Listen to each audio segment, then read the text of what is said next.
హర హర మహాదేవ శంభో శంకర. మహాశివరాత్రి వస్తుంది. అత్యద్భుతమైనటువంటి పరిహారం చెప్పబోతున్నాను. మీ అందరికీ ఈ వీడియో చేరింది అంటే కేవలం అది పరమేశ్వరుని అనుగ్రహం మీపై ఉన్నది కావునే మీరు ఈ వీడియో చూడగలుగుతున్నారు. ఏదో నన్ను ఫాలో చేయడం వల్లనో కాదు. కనుక ఈ వీడియోని చివరి వరకు చూడండి. 100% అత్యద్భుతాన్ని మీ ఇంట్లో సృష్టిస్తుంది. నేను చెప్పబోయే పరిహారాన్ని ఎట్టి పరిస్థితుల్లో ఎంత కష్టమైనా ఆచరించండి. శివరాత్రి రోజు ఏ సమయమైనా పర్వాలేదు, తప్పనిసరిగా చేయండి. తెల్లవారి నుండే మీ ఇంట్లో విశేషమైనటువంటి మీరు ఊహించినటువంటి మార్పులు మీకు గోచరిస్తాయి. ఏంటో చెప్తాను, శ్రద్ధగా వినండి. ఇది నేను చెప్తున్న మాట కాదు, సాక్షాత్తు స్కంద పురాణంలో కాశీఖండంలో చెప్పబడినటువంటి విషయాన్ని నేను ఈ రోజు మీకు తెలియజేస్తున్నాను. స్కంద పురాణంలో బిల్వ వృక్షాన్ని మహాలక్ష్మి స్వరూపంగా వర్ణించారు. బిల్వ కాష్టముతోటి, అంటే ఆ బిల్వ వృక్షం యొక్క ఏదైనా ఒక సన్నని పుల్ల, అంటే ఆ కాండం లాగా ఉంటుంది కదా, ఆ యొక్క పుల్లకు ఈ మాత్రంగా ఉండేలా 3 ఇంచుల ప్రమాణం గాని 5 ఇంచుల ప్రమాణం గాని ఎండినటువంటి ఆ కర్ర పుల్లకు ఎర్రని దారాన్ని పూర్తిగా చుట్టండి.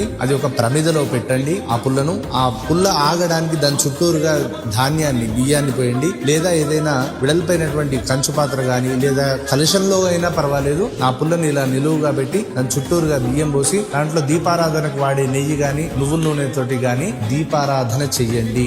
మీరు నమ్మినా నమ్మకపోయినా ఇది గొప్పనైనటువంటి అత్యద్భుతమైనటువంటి మార్పును మీ ఇంట్లో కలిగిస్తుంది. దీంట్లో ఎటువంటి సందేహం లేదు. కేవలం ఇది పరమేశ్వరుని అనుగ్రహం వల్లనే మీరు వింటున్నారు. ఇందులో ఎటువంటి సందేహం లేదు. ఇది శివరాత్రి రోజుకు ముందు రోజే ఇదంతా కూడా సిద్ధం చేసి పెట్టుకోండి. చక్కగా వెలిగించి పరమేశ్వరుణ్ణి మనస్సులో నిలుపుకొని ధ్యానం చేసి ఒక్కటే ఒక కోరిక కోరుకోండి. 90 రోజుల్లోనే ఈ యొక్క కోరిక తీరిపోతుంది. ఈ విషయాన్ని వీలైనంత మందికి షేర్ చేయండి. ఇంకా 2 రోజుల సమయమే ఉంది. అందరూ కూడా ఖచ్చితంగా ఈ విషయాన్ని పాటించండి. హర హర మహాదేవ శంభో శంకర. ఓం నమః శివాయ.